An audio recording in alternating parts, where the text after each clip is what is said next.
AP liquor స్కామ్లో రోజుకో మలుపు.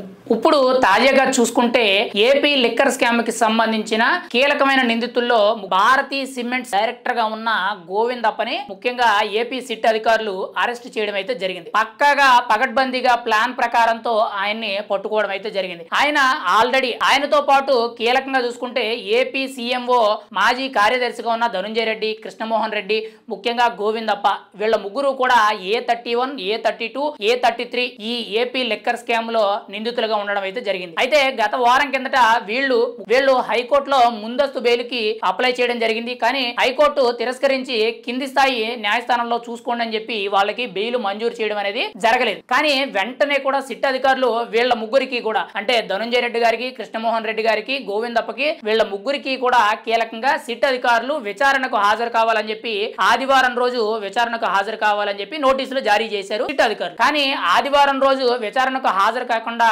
తప్పించుకొని తిరుగుతున్నారని చెప్పి సిట్ అధికారులు ఒక పగడ్బందీ ప్లాన్ తో వీళ్ళని ఏ విధంగా అయినా సరే పట్టుకోవాలని చెప్పి ఏపీ సిట్ అధికారులు ఎవరైతే ఉన్నారో వీళ్ళందరూ కూడా రాష్ట్ర వ్యాప్తంగా అంటే ఆంధ్రప్రదేశ్ కానీ, ఇటు తెలంగాణ కానీ, కర్ణాటక కానీ ఈ మూడు రాష్ట్రాల్లో ప్రత్యేకించి కూడా గాలింపు చర్యలు చేపట్టడం జరిగింది. ఆ నేపథ్యంలోనే భారతీ సిమెంట్స్ కి సంబంధించిన డైరెక్టర్ గా వ్యవహరిస్తున్న గోవిందప్ప అనే వ్యక్తిని ముఖ్యంగా ఏపీ సిట్ అధికారులు అయితే పట్టుకోవడం జరిగింది. అక్కడి నుంచి ఆయన్ని విజయవాడ సిట్ కార్యాలయానికి అయితే తీసుకురావడం జరిగింది. ఏది ఏమైనా సరే ఇక్కడ కీలకంగా చూసుకుంటే ఏపీ లిక్కర్ స్కామ్ లో రోజు రోజుకి కూడా కీలక మలుపులు తిరగడం, ఇప్పటి వరకు అరెస్ట్ అయిన వాళ్ళందరూ కూడా ఇప్పటికే కూడా 5 వ్యక్తులు అరెస్ట్ కావడంతో చాలా చర్చనీయాంశంగా మారింది. దాదాపుగా 49 మందిని ఇప్పటి వరకు కూడా విచారించడం జరిగిందని చెప్పి ఆల్రెడీ గతంలోనే వార్తలు రావడం. మరి ఏపీ లిక్కర్ స్కామ్ లో ఎవరు ప్రధాన నిందితులు, ఆ చీకటి కోణంలో ఉన్న బిగ్ ప్లేయర్ ఎవరు అనేది బయటపడవలసి ఉంది. ఎవరు ఎన్ని చెప్పినా కానీ ఇదంతా కూడా మేము చేయలేదు, మాకేమీ తెలియదు, పలానా వ్యక్తి చెప్తేనే చేసామని చెప్పి చెప్తున్నారు. కానీ ఆ పలానా వ్యక్తి ఎవరు అనేది ఇప్పటి వరకు కూడా ఆ పేరు అనేది బయటకు రావడం. కానీ ప్రతి ఒక్కరికి కూడా